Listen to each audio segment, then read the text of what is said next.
Gostaria de agradecer ao conselho da igreja e também à pessoa do pastor, que é o presidente deste conselho, pela oportunidade sempre singular, uma alegria de poder dividir com os irmãos aquilo que o Senhor tem colocado em nosso coração. Toda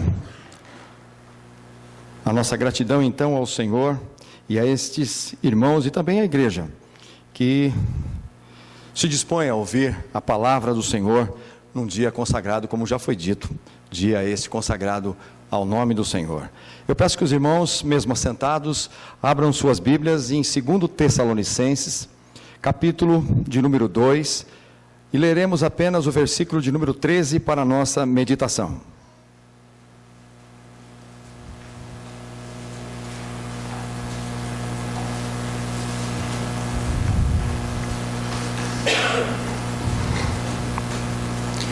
Segundo Tessalonicenses, capítulo de número 2, apenas o versículo de número 13. Podemos fazer a leitura, todos nós, em uníssono. Vamos lá então. Entretanto, devemos sempre dar graças a Deus por vós, irmãos amados pelo Senhor, porque Deus vos escolheu desde o princípio para a salvação, pela santificação do Espírito e fé na verdade. Esse é o texto que Paulo escreve sua segunda carta à igreja em Tessalônica. Quando nós estamos estudando a história da igreja, vamos nos confundindo com essa história, porque também temos uma história. A verdade é que a história da igreja, ela é composta de uma narrativa inspirada e continua sendo uma atuação do Espírito de Deus na vida de cada um de nós. E nós vamos no dia a dia percebendo a ação do Senhor em nossas vidas. Aqueles que já nasceram de novo podem comprovar aquilo que estou falando. Aqueles que já receberam de Deus essa nova vida, sabe que faz parte de um plano maravilhoso, de algo superior. Eu estive essa semana me consultando num oculista que eu já conheço há mais de 30 anos. Tive um descolamento do vítreo aqui no olho esquerdo, por isso eu estou forçando um pouco a vista, meio irritado, passei meio angustiado. Inclusive o Sandro, quando me ligou, estava indo para lá, e eu até depois nem lembro onde guardei o e-mail e o telefone dele para entrarmos em contato. Estava meio angustiado, mas chegando lá, esse homem, ele com a sua capacidade, com a sua habilidade, transmite muita segurança. Sobre a mesa dele havia um exemplar da palavra de Deus. E eu, numa curiosidade, perguntei: o senhor é de alguma igreja, doutor Celso? Ele disse: não, eu deveria ir à igreja católica porque sou de nascença sou católico, mas não frequento a igreja. E por que esta Bíblia? Ele disse: essa Bíblia eu ganhei de um cliente, mas eu vou confessar para você, eu tenho tentado entender o que a Bíblia diz e não consigo. Um homem ilustrado de muita cultura não era capaz de compreender aquelas letras sagradas que nós, aqueles que fomos regenerados e que recebemos de Deus esse plano maravilhoso do Senhor, nós que às vezes não temos tanto tempo para ler essa palavra do Senhor, ou mesmo os nossos filhos, quando começam a ler, abrem as Bíblias, são capazes de entender verdades que estão aqui claras para nós. E este homem, ele não era capaz de entender uma letra. Ele disse: eu não compreendo uma palavra daquilo que está, nem nada ali me faz sentido, não tenho nada a ver com aquilo. Mas quando eu abro a Bíblia, e quando você que já nasceu de novo abre sua Bíblia, tudo faz sentido.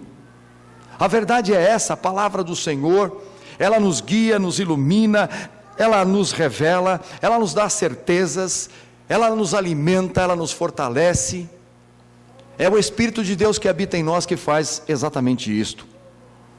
E nesse texto que lemos aqui em especial, Paulo está dizendo claramente: olha, vocês precisam agradecer ao Senhor, vocês que foram alcançados, vocês que fazem parte desse plano maravilhoso, você que faz parte desse plano de salvação, engendrado pelo Senhor desde toda a eternidade.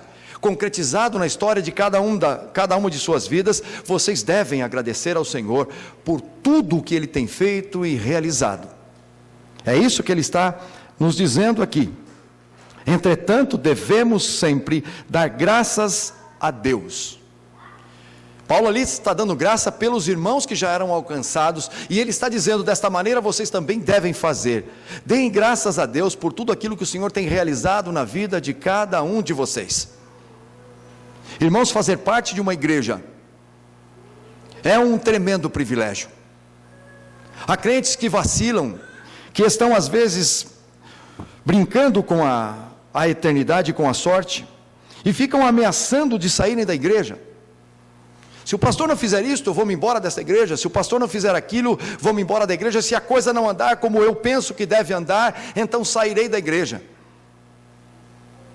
O que nós precisamos entender definitivamente é: sair da igreja é opção e escolha de cada cristão. Voltar para esta igreja só quando o Senhor assim determinar e de nós tiver misericórdia. Sair da igreja saímos a qualquer hora, voltamos apenas quando o Senhor decidir nos trazer de volta. Fazer parte de uma igreja é um privilégio tão grande para a minha vida. Há 57 anos faço parte da mesma igreja de Cristo. É claro que com outras denominações. Fui de uma igreja, depois estou em outra agora. Fui 22 anos de uma igreja, e depois o restante de minha vida passei na igreja presbiteriana. E eu posso dizer com alegria, eu devo dar graças ao Senhor, porque faço parte desse plano maravilhoso, esse plano que foi engendrado, que foi imaginado, que foi decretado, determinado pelo Senhor desde toda a eternidade, e que agora eu vejo a cada dia a concretização em cada ato. Companhia, cuidado, zelo, iluminação, direção, tudo que o Espírito realiza em nossas vidas. É isso que o Senhor está querendo nos dizer nesta noite, que nós devemos reconhecer que não somos senhores de nossa história. Fomos chamados a participar de uma história maravilhosa, cujo personagem principal é Cristo Jesus. Nós fomos chamados para compor a história de Cristo. Não somos personagens principais, nem da nossa própria história. E o Senhor, num ato de misericórdia e grandioso amor, nos convida a vir, nos chama, nos convoca, como foi cantado agora. Ele nos inflama com seu amor, para que possamos entender tudo isso que estamos experimentando. Ser da igreja, irmãos, é uma das coisas mais maravilhosas que um ser humano pode aspirar a ser, ou ter. É assim que precisamos entender.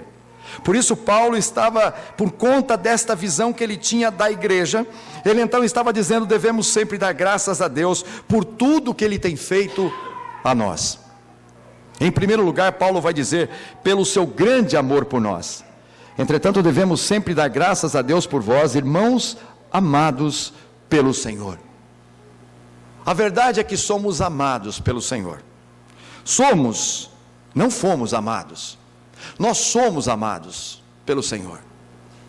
Às vezes gostamos de falar sobre a questão, e é importante que falemos sobre a questão de deixarmos e abandonarmos o nosso pecado. É importante que a palavra de Deus traga sempre a chamada ao pecador para que ele se arrependa, mas nós não podemos nos esquecer. Estamos estudando lá em nossa igreja a primeira carta de João, aliás, a segunda carta de João. Estudamos a primeira carta de João inteira, e agora estamos estudando numa sequência, num método que escolhemos, às quartas-feiras, a segunda carta de João. E é interessante, irmãos, é uma coisa absurda como João fala de amor, como ele fala do amor do Senhor pelos homens, pelos seus filhos, por aqueles a quem ele decidiu amar. Num ato exclusivo, soberano de sua própria vontade, movido pelo seu querer, ele nos ama. E é assim que ele nos chama, para que nós possamos amar os nossos irmãos, os nossos próximos. É porque nós somos amados pelo Senhor. Eu acho que se nós tivéssemos absoluta certeza, mas é absoluta certeza mesmo, de que somos amados pelo Senhor, o tempo inteiro nós faríamos muitas coisas de maneira diferente daqui. temos feito. Há dois fatos envolvidos nessa afirmação de que Deus nos ama. O primeiro fato é: Deus realmente nos ama. Isto é imutável. Você acreditando ou não, você é amado e ponto. O segundo fato é: temos ou não consciência e certeza absoluta disto? Isso muda um pouco as coisas. Deus nos ama e nós temos, a Bíblia nos dá a certeza absoluta de que Ele nos ama. Mas eu tenho consciência plena de que sou amado pelo Senhor? Será que diante de alguma crise eu não fico desconfiado? O que acontece com você, o que acontece comigo quando enfrentamos algum problema? A primeira pergunta que fazemos não é: por que eu, Senhor? Desconfiamos do amor de Deus. Às vezes pensamos que o amor do Senhor oscila segundo o nosso humor, e recebemos mais ou menos recompensas por conta do Senhor nos amar mais ou menos. Às vezes tratamos os nossos filhos dessa maneira, não é? Olha, não faz assim que o papai do céu não vai gostar mais de você. Que ameaça mentirosa é essa? Eles não podem saber. Mas a verdade é que o Senhor nos ama e ama os nossos filhos de maneira intensa, absurda, absoluta, inalterada. Deus te ama do mesmo modo, e Ele continua te amando sempre quando você não reconhece, quando você se esquece, quando você o abandona, quando você vira as costas para o Senhor Deus. Esse amor dele continua sendo da mesma qualidade e intensidade. É claro que você vai experimentar talvez a disciplina, o açoite, o castigo, mas a palavra de Deus diz o quê? Ele só castiga, disciplina e açoita a quem Ele ama.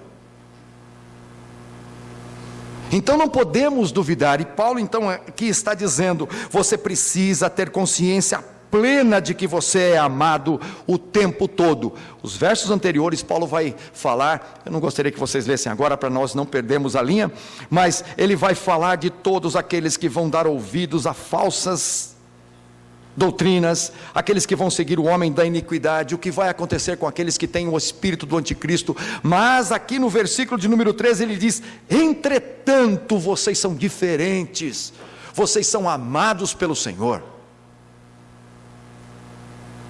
Eu conheço gente amada do Senhor, que passou algum tempo fora da igreja, e o Senhor trouxe de volta, e o Senhor restaurou a sorte, porque Ele ama, e ama muito. Eu me recordo da parábola do filho pródigo. Nós estávamos cantando, eu estava me recordando da parábola do filho pródigo, quando o filho abandona o pai, considera este pai como morto, diz: dá para mim toda a minha herança, gasta com os amigos, vai para a esbórnia, ele arrebenta com tudo, e lá nos clamores da sua existência de tanto sofrimento, dividindo comida com os porcos, ele resolve voltar. E quando ele volta, há um pai amoroso, de braços abertos, esperando este filho. Irmãos, muitas vezes nós falamos isso é pregação evangelística das boas.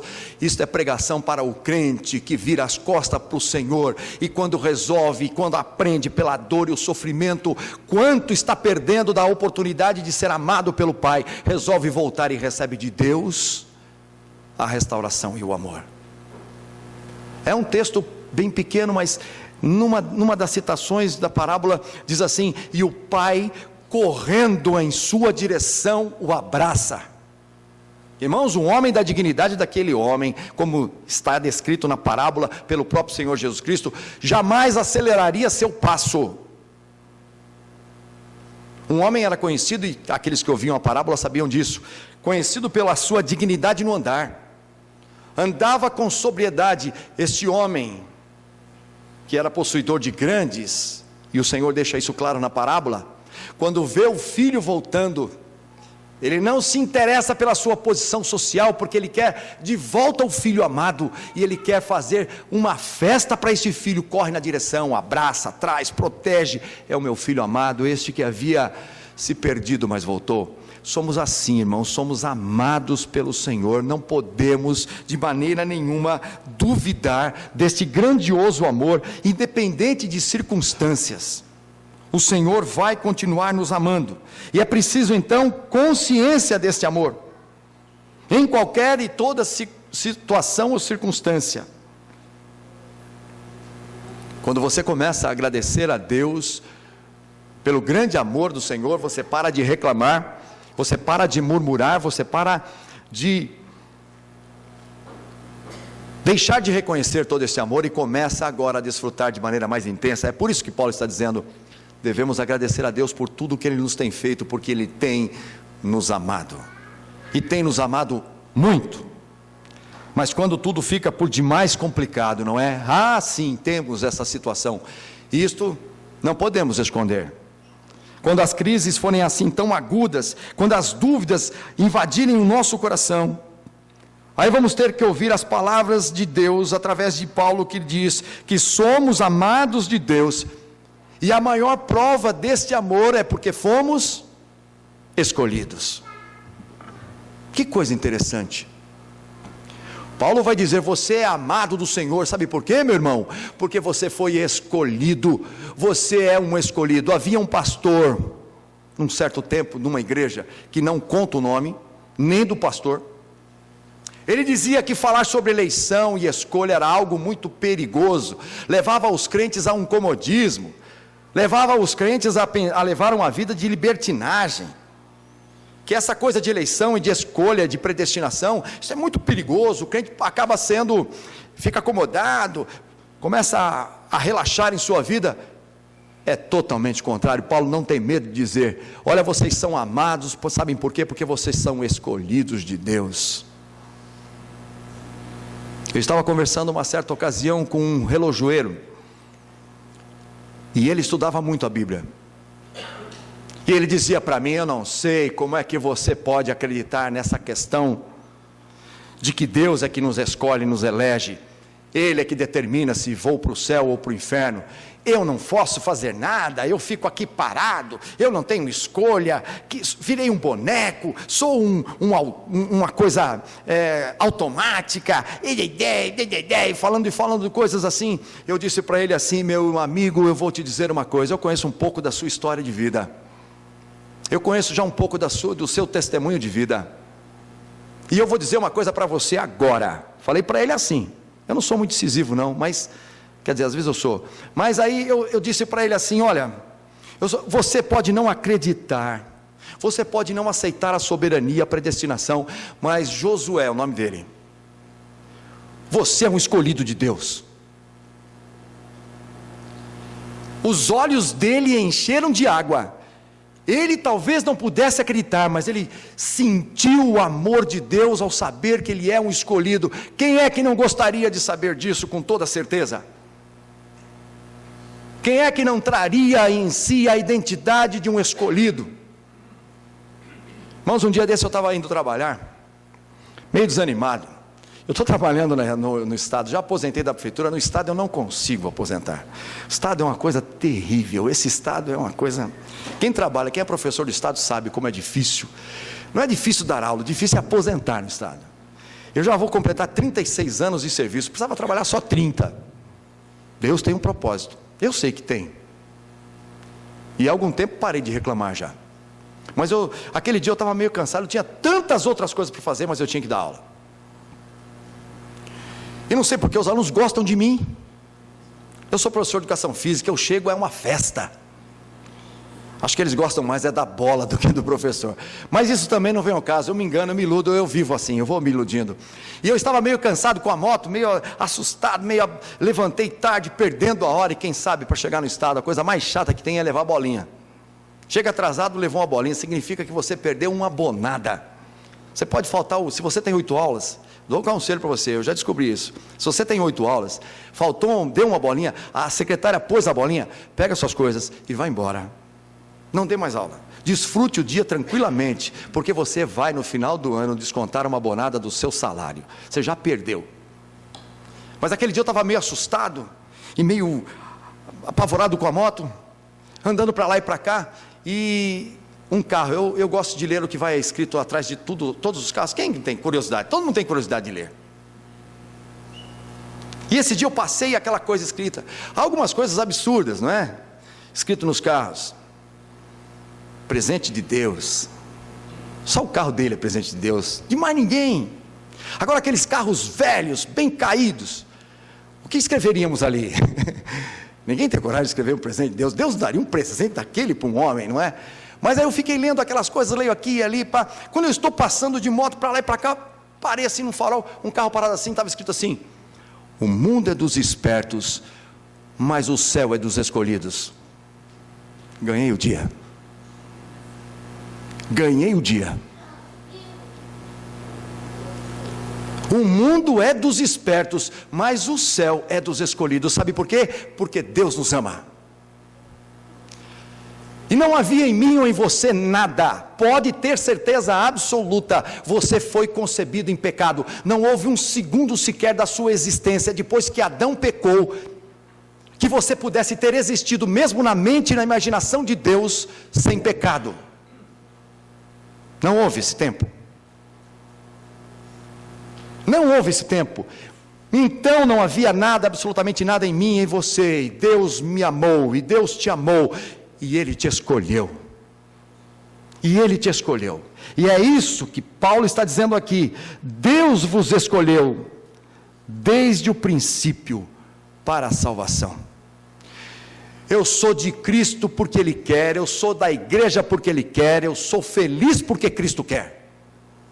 Eu sou amado porque Deus resolveu me amar, e por isso Ele me escolheu. Se o crente falasse isso todo dia, antes de sair para o serviço, seu dia era diferente. Mesmo que ele fosse professor e tivesse que dar 12 aulas por dia, ele ia dizer: sou amado porque sou escolhido de Deus, escolhido para a salvação. É preciso ter consciência absoluta disto. É preciso ter claro em sua mente: não há absolutamente nada que me levasse ou que movesse o coração de Deus, mas a questão é: Ele me escolheu. Bem, meus irmãos, mas ainda tem um probleminha aqui, eu não contei toda a história. Deus me ama e Ele escolhe aquele a quem Ele ama. A pergunta vem: mas eu sou escolhido? Essa é a questão. Devo dar graças a Deus por tudo que Ele tem feito em minha vida, porque Ele pode ter me amado, Ele pode ter me escolhido. Será que Ele me escolheu? E agora então você vai descobrir a resposta, porque Paulo também dá esta resposta. Esse é o terceiro argumento usado por Paulo. Devemos dar graças a Deus porque nos ama, e assim sendo nos escolheu para a salvação, que se evidencia, que se concretiza com a nossa santificação. É isso que ele acabou de dizer aqui. Deus vos escolheu desde o princípio para a salvação, pela santificação do Espírito e fé na verdade. Dia a dia eu sinto o amor de Deus por mim, amor de eleição, amor de escolha, e Ele providencia cada detalhe em minha vida, que vai servir de preparação, que vai servir de oportunidade, para que eu demonstre também o meu amor por Ele. A minha vida sobre a face da terra se torna a grande ocasião e a grande oportunidade de provar ao Senhor o meu amor, e de cada vez mais, como disse o próprio Paulo, confirmar a minha vocação, a minha eleição, o amor de Deus derramado em meu coração. Bavinck, Herman Bavinck é um dos teólogos que, eu vou dizer para os irmãos, depois que eu comprei a dogmática de Bavinck, muita coisa mudou na maneira de enxergar a palavra de Deus, porque o homem é um homem abençoado. Ele viveu além do seu tempo, e ele disse uma certa feita assim, de seus escritos: a justificação nos livra da culpa do pecado. Isto é verdade. E a santificação nos livra da corrupção do pecado, e isto acontece dia a dia. A justificação altera o meu estado, a santificação minha condição. Sou considerado justo diante do Senhor pela justificação que há em Cristo, algo realizado fora de mim. Mas a obra, a segunda grande obra também, que é o Espírito realizando em minha vida, aplicando tudo, absolutamente tudo que Deus realizou em minha vida, agora então fico livre da corrupção do pecado. Desse modo fico guardado da decomposição que o pecado vai causar em minha vida. Fico protegido até de mim mesmo. Somos protegidos até do nosso próprio ego, do nosso pecado interior e íntimo que se levanta com força tremenda. E aí então a santificação vai ser a confirmação, dia após dia, de que sou escolhido e de que sou amado. Santificação esta, como disse o reverendo Ricardo Chaves, o terceiro nome é japonês, eu não me lembro, sempre erro. Ele está chegando para ser pastor aqui da igreja de Itaquá. Ele veio pregar no IBEPAT e disse assim: santificação não pode ser privatizada. Falei, opa, o que esse pastor está dizendo aí? O que ele está querendo dizer? Ele estava querendo dizer o seguinte, depois ele explicou e disse: santificação nossa, irmãos, não pode ser para o nosso proveito particular, entre eu e Deus, como muitas vezes ficamos pensando que seja. Eu estou bem com Deus, está tudo bem, está tudo certo, é isso que importa, é isso que me interessa. E recebi a aprovação de Deus, isso está perfeito, tenho feito tudo para agradar o Senhor. Muito bem, isto é santidade privatizada. Santidade exigida pela palavra do Senhor, ela é de utilidade pública.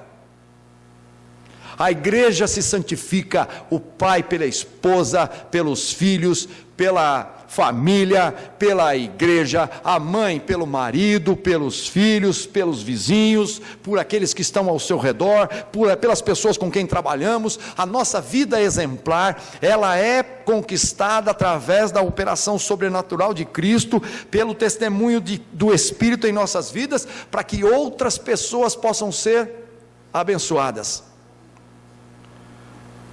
Às vezes, irmãos, como crentes somos egoístas. Estamos nos preocupando tão somente com o nosso estado espiritual diante de Deus, e achamos que é aqui que se resolve e se restringe toda a nossa santificação. Estamos errados, completamente errados. O que vai determinar se você é um escolhido, o que vai determinar se você é um amado pelo Senhor, é a maneira como você tem se entregado pelas pessoas com quem você convive. O Senhor Jesus Cristo disse em uma certa ocasião no Salmo, em João 17, na sua oração, ele disse: Pai, não é por mim que me santifico, mas por estes, é por eles que eu me santifico. A minha santificação tem que extrapolar a minha relação com Deus, que é importante, mas que se ficar só aqui, acabo sendo um fim em mim mesmo. Foi por isso que Israel perdeu o privilégio e a exclusividade. Israel tinha que ser o anunciador para o mundo, e eles acabaram pensando que era um fim em si mesmo. Perderam a exclusividade da anunciação. E nós muitas vezes achamos que o que importa para nós é estarmos dentro da igreja, é virmos à igreja, é lermos a Bíblia, é cantarmos, é adorarmos, é vivermos, é fazermos a nossa vida de santificação, cumprir algumas regras determinadas pelo Senhor, e estar ali envolvido com o Senhor sempre. E os outros, cada qual que preocupe-se com a sua própria santidade. Nunca foi assim. Por isso, quando o irmão orou: Senhor, dá-nos o privilégio de reconhecer que nossos próximos são superiores a nós mesmos, considerarmos os outros superiores a nós mesmos, através de um processo de santificação, onde você descobre que você é amado, que você é um eleito, que você foi escolhido para a santificação, para que através das boas obras o Senhor seja glorificado no dia da visitação. Isso é difícil, irmãos, essa tarefa é difícil, mas gratificante.